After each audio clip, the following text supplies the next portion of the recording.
Number 5 on this list is Okiku. I was talking the other day on this channel about some super creepy dolls and how Annabelle would be high up on the list. Well, a list on creepy dolls would also need to have Okiku. Gajinpo says, the story goes that in 1918 in Hokkaido, Ikichi Suzuki purchased for his young sister, Kikoko, a traditional Japanese Okapa doll. Sadly, Kikoku died from a cold and the family kept the doll in a shrine to their daughter and named it Okiku. However, the family noticed something odd about the doll. Over time, its hair was getting longer. The family believed the doll possessed with the restless spirit of their deceased daughter and so looked after it until entrusting it in the care of Mananji Temple. There the doll remains slowly growing human hair. You can visit Okiku, but photography isn't allowed. Today, even after a few trims from the temple's priests, the doll's hair has grown past its knees. It's also supposedly upped its terror. The priests claim to have nightmares of Okiku, and visitors say the doll's mouth is slowly opening and sprouting baby teeth. I think the creepiest thing about this for me is the baby teeth that this thing is reportedly growing. Like, how on earth is that even possible?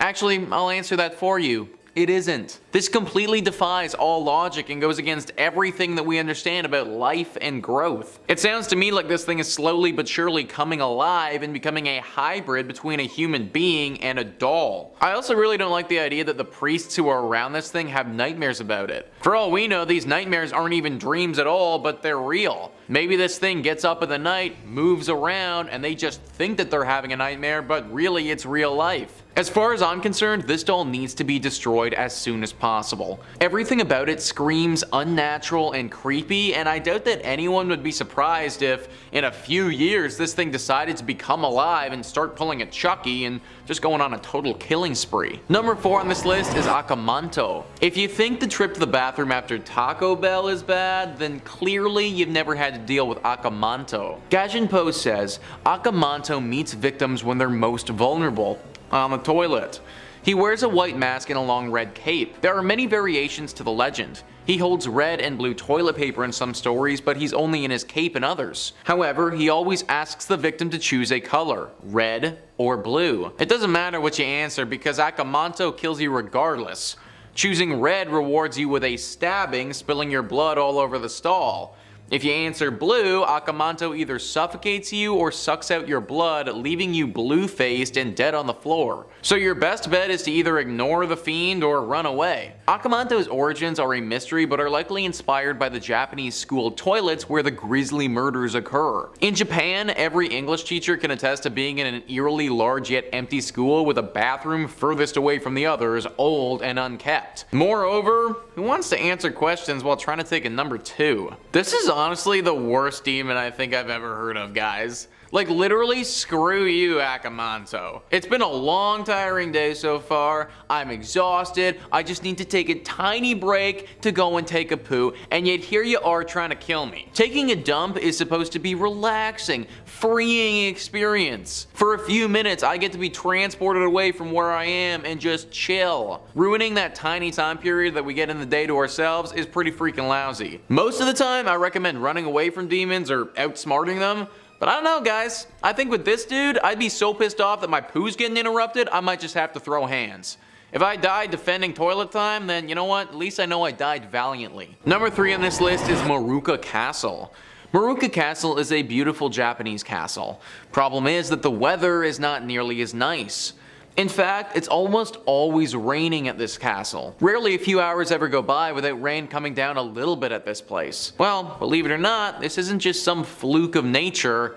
There's an urban legend here. To understand what this urban legend is, you must first understand what Hitobashira is. Hitobashira was a kind of human sacrifice in Japan where lords would brick people up in their homes or their castles, and the person would slowly die locked away in this tiny bricked up chamber. The thinking was that this would appease the gods and that this would protect the building that this person was sacrificed in. Well, this castle was host to one of the most famous Hitobashira stories ever. There was one wall in this castle that just could not seem to stay up. It kept being reinforced, but it never mattered. It would always find a way to crumble. Well, only logical thing to do at this point is to brick a human being up in it and hope that that works. A one-eyed peasant woman named Oshizu was chosen for this sacrifice. She was okay with doing it, but requested that the lords make her 2 sons into samurai after her death. They happily agreed to this and proceeded to brick her up and sacrifice her to the gods. They never kept the promise though when the two boys didn't become samurai. Now it rains constantly because Oshizu is always crying for her sons. At springtime, the river overflows and it's really detrimental for the locals. So much so that they even built a tomb in her honor, but it didn't matter though, her tears continue to rain down. Number 2 on this list is the Howling Inunaki Tunnel. So this is a weird one for sure. The tunnel is only one part of the legend because on the other side of the tunnel is a mysterious village that hardly anyone has ever been able to see. Gaijinpo says, supposedly located deep in the Inunaki countryside of Kyushu's Fukaku prefecture, this abandoned village is said to only be accessible through Inunaki Tunnel. The stories say that all who enter the village are doomed to a violent death. These myths and tales also seem to mention that there's some sort of official sign stating the Japanese constitution is not in effect past here, meaning that all who enter are on their own to face the real or supernatural horrors that await. The tales, however, were likely inspired by a brutal murder that actually took place in Inunaki Tunnel. The tunnel, being remote and rarely used by traffic, was a popular spot for gangs. One afternoon in December 1988, a group of teens kidnapped, robbed, and tortured a 20-year-old boy before burning the young man alive deep within the tunnel. Today, Inunaki Tunnel, or Howling Dog Tunnel in Japanese, is considered one of the most haunted places in Japan. Large concrete bricks block its entrance. No one knows if the village beyond this tunnel is real or not, and it's kind of impossible to ever find out because if you ever actually got there, then you just die immediately. Even if this place is real though, clearly this tunnel has seen its fair share of death over the years with the story of the boy. The government has literally just written it off completely and doesn't even seem to care what goes on here. This is definitely a spot to avoid in Japan. The consequences could be dire if you go here. Number 1 on this list is Kuchasake Ona. This is by far one of the most famous Japanese urban legends and certainly one of the scariest. Scoop Whoop says, considered to be the wife of a samurai warrior who slit open her mouth when he found out about her infidelity, Kuchasake Ona has an interesting urban legend surrounding her. She walks on the streets after sunset on foggy days with her face covered with a surgical mask approaching travelers. She then asks the travelers if they thought that she was pretty, and most would answer with a yes. Well, she'll then remove her mask, exposing her slit mouth. She'd then ask the traveler again if they thought that she was pretty. If they answered with a yes again, she produces a pair of scissors and slits their mouth open. If they say no, then she'll produce a scythe and then cut them in half. Apparently, the trick is to answer saying that she looked average, which would confuse her and she'd have to leave. I've never heard a story where telling somebody that they looked average ended well, but I guess that's what we have here, guys. The sightings have been very frequent around Japan, and it's kind of conventional knowledge now that if somebody ever approaches you asking this question, proceed with serious caution. Maybe just proceed with caution if anyone approaches you and says that though. Kind of a strange opener if you think about it. Kicking off at number 5, the Divine Wind. And this one in particular is such a tale of historical significance that we just have to talk about it purely from an etymological perspective. Because you know that we all love words, right? Well, for those of you that do know, the term kamikaze actually translates to divine wind in Japanese, which is pretty metal anyway, but the actual reason behind that is something else entirely. Now, over in the rich and intricate history of Asia, the Mongol Empire are a pretty big deal, although they are more inexplicably tied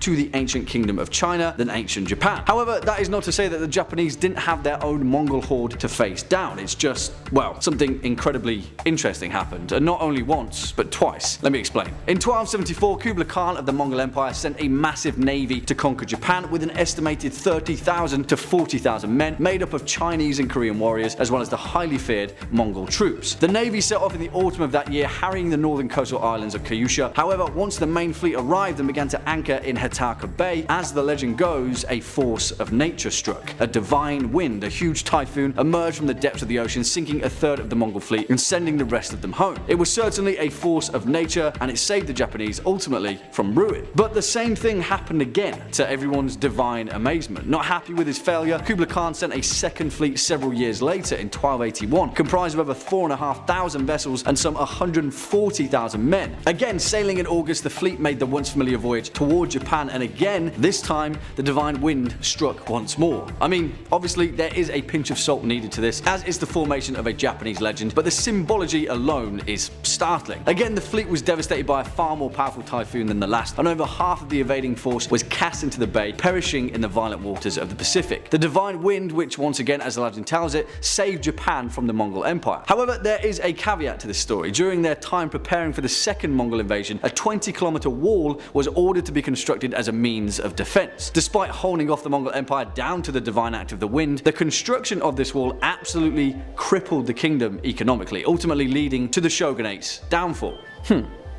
Maybe there's a lesson there. Coming in at number 4, Yusuke. And I'm gonna be honest guys, this one is so awesome, and why there hasn't been a movie made about it yet is anyone's guess. But hold that thought, because actually, as of this year, rumours have stirred that a one Chadwick Boseman, aka the Black Panther himself, will be playing the first African samurai in history. Really, the epic tale of Yusuke, whilst being a startling reminder of the time, is also one of the most incredible moments in history, and it is a story that just needs to be told. You see, in 1579, a Jesuit missionary by the name of Alessandro Valigno brought an African slave of unknown origin with him on his travels to Japan. Now, historical records aren't exactly clear as to where he was born, but it has been proposed that he may have been from Mozambique, Angola, Ethiopia, or perhaps even Portugal. His real name too is not known, but as far as Japanese records are concerned, they called him Yusuke, believed to be a phonetic approximation of his real name, which was possibly Yasufe or Isaac. Whilst on their travels through the kingdom, Yusuke was eventually called to an audience with Oda Nobunaga, the most powerful Japanese warlord of the time, who was captivated by Yusuke's strength and size, and was so awestruck by this figure from a foreign land that he made him his personal retainer and bodyguard. And well, from then on, Yusuke pretty much pursued the path of the warrior in Japanese society, and he was pretty damn good at it, eventually learning the language and often speaking fluently with the warlord as a trusted counsel. In 1581, Yusuke was elevated to the rank of samurai and stationed at Nobunaga's stronghold and crowning glory, Azuchi Castle, where he served by his side as his personal sword bearer. Eventually, when Nobunaga was later betrayed by Akechi Mitsuhide and his army, a huge battle erupted at Honnoji in Kyoto, where Yusuke stood side by side with the samurai warriors, willing to fight to the death. Sadly, they were defeated, and after, Nobunaga was forced to commit seppuku, ceremonial suicide. Yusuke escaped, however, and briefly served under Nobunaga's son, until he too was attacked by Mitsuhide and committed suicide. Eventually, Yusuke surrendered his sword to the pursuing warlord, and unaccustomed to a samurai surrendering rather than ceremonial seppuku, he ordered Yusuke to return to the Jesuit mission in Kyoto. After that, Yusuke's fate is unclear. He seemingly faded back into the sands of time, where only his legend remained. And hopefully an awesome movie. Next up at number 3, Are An Airman. And of course, it can't be a list without ancient Japanese history, unless there's a good old-fashioned ghost story involved. And this one is perhaps the most legendary of them all. A tale of betrayal, murder, and ghostly revenge, adapted over 30 times in Japanese history and cinema, and one of the underlying tales that forms the very unique aspect of Japanese horror to this day. Yotsuya Kaiden, but more specifically, the story of Yua and Tamiyan Yemen. As the legend goes, Yua was a charming young woman who lived in a small town in Japan alongside her lover, Yemen, and although the pair were poor and had little money, they loved each other very much. Eventually they married, they had a child, and they were content in their standing in life. However, as time went on, the young Yemen became angry and depressed, surrounded by his reminder of his failures and his lack of prospects. Soon, he grew to hate Yua and instead began an affair with a rich young woman by the name of Yume. As time passed, at the prospect of marrying into Yume's family for the wealth and riches, Yemen plotted to secretly poison his own wife. One night over dinner, after he poisoned his wife's food, Yua pleaded with him to tell her what was wrong. The pair argued until late in the evening, and then, dejected and confused, Yua eventually consumed the poison, and Yemen watched as it slowly did its job. However, it didn't work as intended, and instead of killing her, it grossly disfigured Yua, contorting her into a shadow of her former self. Yemen was too much of a coward to finish the job, and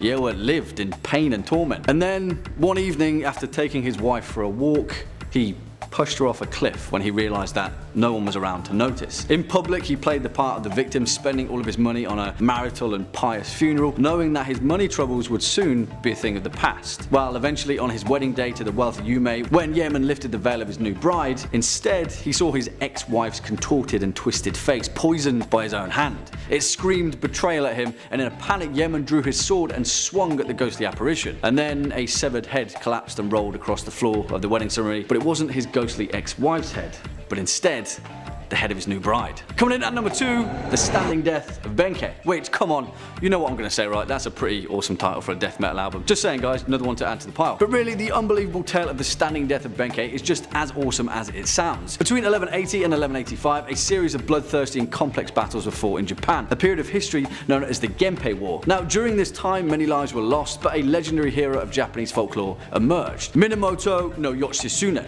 the renowned warrior that defeated the Heike clans. But this story isn't so much concerned with Yoshitsune, but instead his most loyal of followers. Mushishibo Benke, a man of mysterious birth who lived his life first as a monk, then a mountain hermit, and eventually the most badass warrior to have ever lived. He was one of the few men who would eventually earn the respect of Yoshitsune, and he did that by being an all-around unrelenting badass, really. But it's not exactly in his life where Benke achieved immortality, but instead in his death. Eventually, after the Genpei War had been settled for many years, history of course decided to repeat itself, and the same echoes of betrayal stirred throughout the warring clans of Japan. After falling out of favour with his half-brother, Yoshitsune retreated and sought refuge with the powerful northern Fujiwara clan for several years. By 1187 though, the patron of the Fujiwara clan had passed away of old age, and Yoshitsune's half-brother forced the clan into succumbing to his will. Eventually his residence was surrounded by an impossibly large army, and yet one man stood in their way. Benke, the final loyal warrior and follower of Yoshitsune, who guarded the one bridge that lay between his leader and the bloodthirsty army. It is said that during the battle, Benke defeated more than 300 warriors single-handedly, allowing time for his leader to commit seppuku in his residence. Witnessing the unbridled bloodbath, the opposing force were terrified to approach, and instead began firing from a distance with a volley of arrows. One by one, arrow after arrow punctured Benke, but still he didn't fall. As the legend goes, after the terrified army finally worked up the courage to come near him, they had found that Benke had died from his many arrow wounds. Yet, he had died standing on his feet. And finally, coming in at number 1 spot, the 47 Ronin. And if you thought that the story of Benke couldn't be topped, of course it can, because come on, this is Japan. Now, I don't say this lightly, but the legend of the 47 Ronin is perhaps one of the most important stories in Japanese culture, and certainly the most definitive of what it means to be a samurai. It exemplifies many traits that have been carved out of the thousands of years of Japanese history, and of course, as is the case with many important cultural tales, it has been adapted hundreds of times in both literature and cinema to varying degrees of success. And yes,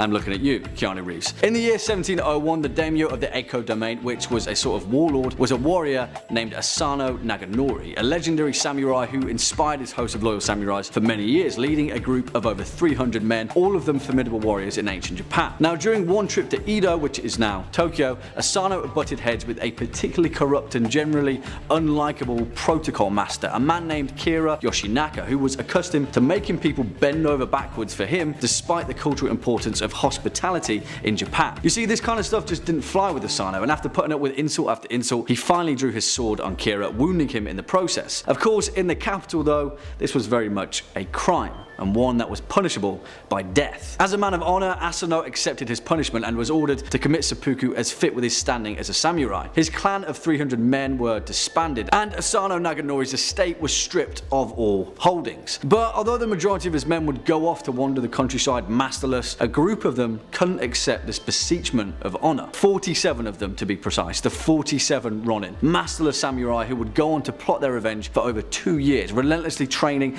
day after day, seeking only one thing: justice for their wronged master and the death of Kira Yoshinaka. Well, on the 14th of December 1702, that is exactly what happened, and the 47 Ronin marched into Edo to Yoshinaka's mansion, who had assembled the city guard to defend him. The 47 Ronin fought like warrior poets, defeating Kira's force in the name of their fallen master, sustaining just 2 injuries in the process. One of them was a sprained ankle. Eventually they found Kira, where they then cut off his head and carried it through the city of Edo to the grave of their master Asano Naganori. Here the 47 Ronin placed his head on Asano's grave, serving their final purpose, where they then turned themselves into the city. And then, moved by the impossible feat of loyalty displayed by the Ronin, the city allowed them to commit seppuku, restoring the honor of Asano Naganori and immortalizing themselves forever in the legend of the 47 Ronin. In at number 5 we have Ong B. The Ong B is considered to be the Vietnamese version of the boogeyman and is said to have originated in the 17th century. The story of the boogeyman is told throughout the world in many different ways, but in Vietnam is the Ong B that brings fear to children, and parents use it to scare their children into behaving. Many parents in Vietnam threaten their children saying things like "stop crying" or "Ong B will come and take you,"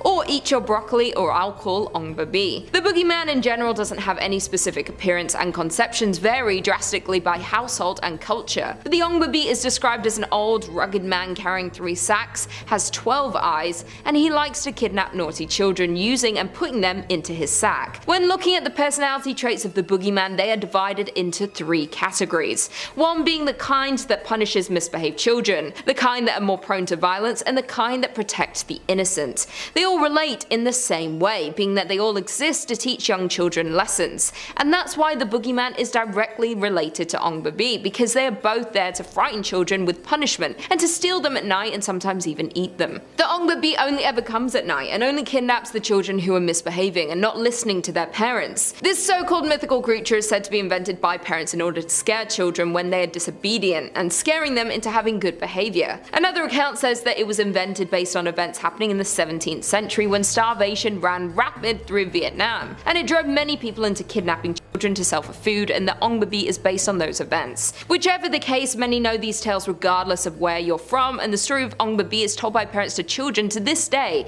and is a very fearsome figure to children in Vietnam. Coming in at number 4 we have Mardar. Children living in areas close to the river are warned about Mardar, which are vengeful spirits who lurk in bodies of water. They're believed to be the souls of drowned victims that tend to have a childlike appearance, and they manifest as bloated corpses with weeds for hair. It's believed these souls died in torment and they cannot find peace and can only be reincarnated if there is another to take their place. The Mardar roam in lakes and rivers waiting to drag down unsuspecting swimmers, but it's believed that this is most likely made up to warn children to not go swimming unsupervised because many fatal water-related accidents are very common in Vietnam. Many happenings and stories of the Mardar come from the infamous Tu Lich, otherwise known as the Cursed River. Back in September 2001, while working to take out some of the excessive mud and trash buildup in the river, a construction team uncovered several wooden piles arranged in a strange formation, including ceramic relics, metal utensils, and even bones from human skeletons. The odd occurrence even made headlines on many different newspapers at the time, but had eventually died down. Several years later, in 2007, the happenings came up again when Mr. Nijin Hung Kwang, the leader of the construction team, recounting many misfortunes that had happened to him and others who were related to the project since 2001. Some of the things that happened to these men included experiencing nightmares in which they were haunted by ghosts, feelings of being drowned, as well as health issues such as epileptic seizures and other accidents happening to the men's families. Mr. Nunjian even invited a monk to perform a ritual to lift the curse on the river, but the attempt was unsuccessful, and the monk died shortly after visiting. In at number 3 we have Koh Nahap Trung. The Koh Nahap Trung tend to possess the bodies of the recently deceased. Legend has it that when someone passes away and is prepared for burial, it is extremely important to not let a black cat, which is a symbol of bad luck,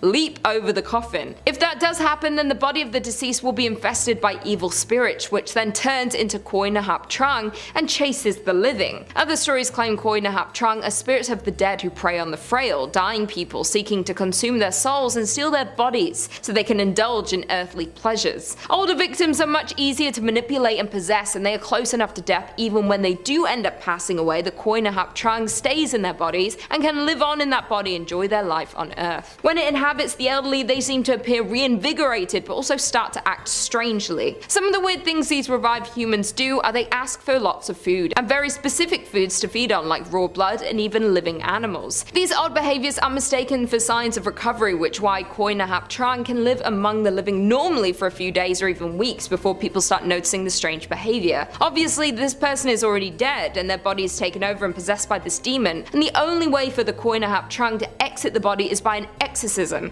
and then once the evil spirit is expelled, the body will immediately show signs of decay, as if it's been dead for days. Some believe that this legend is exaggerated accounts of the incidents where someone is wrongfully declared dead and wakes up suddenly during their funeral, which is terrifying.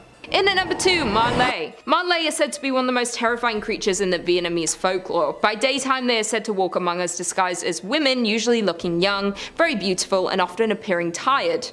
I'm always tired. At night, though, it's said that their heads detach from their bodies. They are seen dragging bloody organs alongside them and floats around to feast on flesh, organs, and other rancid items. It is also believed that someone whose excrement is consumed by a Malay is cursed with eternal hunger and will eventually die of starvation no matter how much they eat. When sunrise comes, they must return to their human body again, otherwise they'll be burned to death by the sunlight. So the easiest way to vanquish a Malay is to hide their desired body so that she can't reattach her head. Apparently, the Malay story originated from when a woman, believed to be cursed, engaged in various sins and fraudulent activities during her previous life. Then after she died, her sins caused her to be reborn as a horrific demon who lives off dead animals, their organs, excrement, and garbage. There have been many different sightings throughout the 21st century, including strange red lights floating up and down a field in 2016, and then again in 2016 villagers saw strange green and red lights rising up and down in the distance, and people thought it was the Malay due to her glowing appearance when she floats through the night. There have also been videos and pictures seen all over social media believing to be the Malay, showing glowing figures hovering around the night sky and eyewitnesses capturing these sightings, and people have no explanation for them. Similar creatures as the Malay can be seen in the folklore of many other Southeast Asian countries including Malaysia, Thailand, and Cambodia, where they are known as the other names such as Arp, Krasu, or Penanjal, but they all relate back to Malay. And finally, in the number one, we have Than Trung. The Than Trung are evil spirits who torture the souls of the dead. These spirits usually appear as either massive black birds with blood-red beaks, or they have massive bird-shaped heads with human-like bodies and glowing red eyes. They also have large wings which help them fly, and they stay close to cemeteries and sit on mountain peaks to have a better view to seek out the next prey, and are able to see who is being buried at each cemetery. They often appear after someone passes away and is newly buried, and they show up next to the new grave. It is said that they torture the newly dead people's souls for information about their living relatives, then the Than Trung hunts down their relatives and reap the souls of those living people, leading to several family members dying within a short period of one another. Apparently, the Than Trung must get to the newly buried person within 49 days or they cannot summon their soul. There is even a horror game that came out called The Death Than Trung, which is based off the folklore and was created and developed by Dong Si and some member of Team Dut in 2021. The game is a first-person psychological horror adventure game that is highly inspired by the demon folklore. The game revolves around the story of a young man who was stuck in an endless nightmare at his inn, and the black and red are the main color tones in the game. It takes place in the city of Hanoi in 2021 and heavily involves the Than Trung and their reign of terror. Coming in at number 5, we've got the Lotus Pond. Across all cultures, bodies of water are considered scary in some way or another. Ships have sunk, people have drowned, bad weather has brewed, etc., etc. There's a certain mysticism to water, and we as human beings are fascinated by it. Of course, water on its own can't be scary. We've got to add something else to the mix. How about water plus adultery plus murder? Everyone's got to be afraid of at least one of those things. All classic themes. So here is the tale of the Lotus Pond. One day, a young woman was waiting for her boyfriend by a lotus pond. As she waited and waited, she got more impatient. He was making her wait, the bastard. After a while, she decided to look around and see if he had maybe been waiting for her at the wrong spot. During her search, she discovered something quite awful. Her lover was away loving someone else. As one might imagine, she did not take this news well. In a fit of sorrow, she threw herself into the Lotus Pond and drowned. Nobody knows what happened to her boyfriend, but I think it's safe to assume that the next time he walked by the pond, her spirit dragged him into the murky water.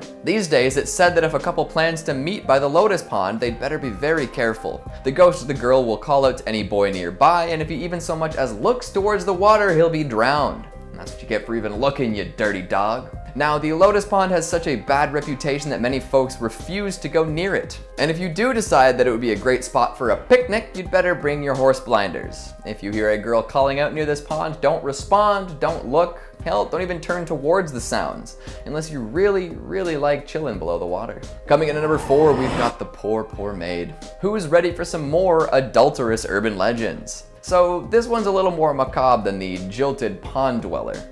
This story comes from one of the preeminent Chinese supernatural writers, Gan Bao. Apparently his father was a bit of a womanizer and had maintained a long-running affair with one of the family's maids. This didn't sit well with Gan's mother, who begrudgingly allowed it to happen for years. However, when the father died, she decided to take revenge. The family had a tomb made for Bao's dad, meant to eventually house the mother as well, but when old Daddy-O was buried, the mother also had the maid buried with him, alive. That's some hardcore revenge right there, don't you think? For years, the maid remained underground in the tomb, unbeknownst to anyone other than the mother. Then, 10 years after the death of the father, the mother joined him in the afterlife. Ganbao had the tomb opened up so they could place her body there as well, and came across an unpleasant surprise. Firstly, he never knew that his mother had the maid buried alive, so there's that little shock to start us off. But amazingly, she was still alive. Emaciated and weak for sure, but alive nonetheless. She was nursed back to relative health and questioned about her survival tactics.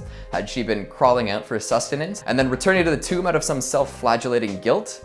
Had she foraged for grubs and wastewater? In the end, the only explanation she could give was that the ghost of the father had brought her all she needed to survive for years. I suppose he felt bad that his wife had punished this young worker in such a horrible way. Nobody has seen any ghosts walking around with food and water near the tomb since, but folks definitely keep an eye out just in case. Coming in at number 3, we've got the last bus. In the same way that fears related to water and adultery cut across all cultures, it seems that late night public transit has a similar legacy, and really, why wouldn't it? Being in an enclosed space that is difficult to immediately exit late at night, traversing potentially unfamiliar terrain, is fertile ground for horrifying happenings. And just such a happening makes up the bones of this urban legend.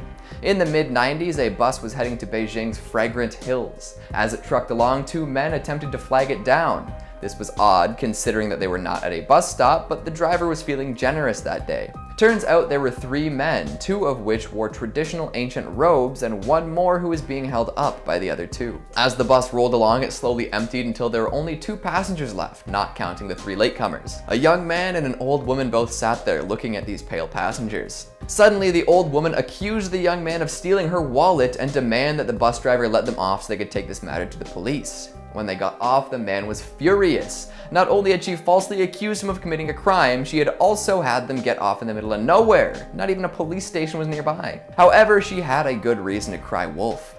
She'd noticed something nobody else had. The 3 men had no legs. They'd been floating at the height of standing men and therefore must have been ghosts. Who knows what might have happened if they'd stayed on that late night bus with the 3 phantoms. Coming in at number 2, we've got Single Braid Road. What could be a reference to the shape of the road is actually a morbid description of a terrible death that supposedly occurred here. Let this be a lesson to you all. Don't jump from trains. Okay, I'll explain. Way back when, it said that there was a young couple. The man had all of his paperwork sorted out, but the woman did not. She, being an illegal immigrant, was living a life a little on the edge. Partway through the journey, some police officers boarded the train in order to check everyone's passports and such. Realizing this would not end well for her, the young woman decided to hop off the train. Unfortunately, she had done her hair in a very structurally sound style that day, a single long braid. When she jumped out, her hair got caught in the window, ripping her scalp from her head and taking her face along with it. After having most of the skin on her head removed, she crawled her way to Single Braid Road and died there. Gruesome, right? Well, the story doesn't end there. Apparently, if you head down Single Braid Road, you might come across a young woman with a long braid. Only men can see her, supposedly. If you approach her, she'll turn towards you and reveal that she lacks any facial features. I'll leave you to imagine what might happen next. And finally, at number 1, we've got the Suicide Shopping Center. Look, I get it. Sometimes malls make me want to hop over the guardrail and into the fountain below. We've all been there. However, so many self-inflicted deaths have occurred at this shopping center, folks are starting to get suspicious. Since it opened in 2004, over a dozen folks have committed suicide outside of Liwan Plaza. Some say there's a mysterious presence that might give the unfortunate souls a little push. These claims are backed up by a variety of strange discoveries that occurred during the building of said plaza. See, while they were developing the land, 8 empty coffins were discovered buried below. They did their best to work around this seemingly cursed discovery, first by constructing the building to appear octagonal, and then by contacting a Taoist priest. When the holy man arrived, he let the others know that the coffins were meant to prevent evil from spreading in that area. The thing is, the coffins can't do that job if they're removed in the process of building a shopping center. Uh-oh. Seems that the strange noises and unfortunate deaths tended to drive customers away. It's too bad, isn't it? My goodness, what do you think? Is there any truth to these tales, or are they simply overblown misunderstandings?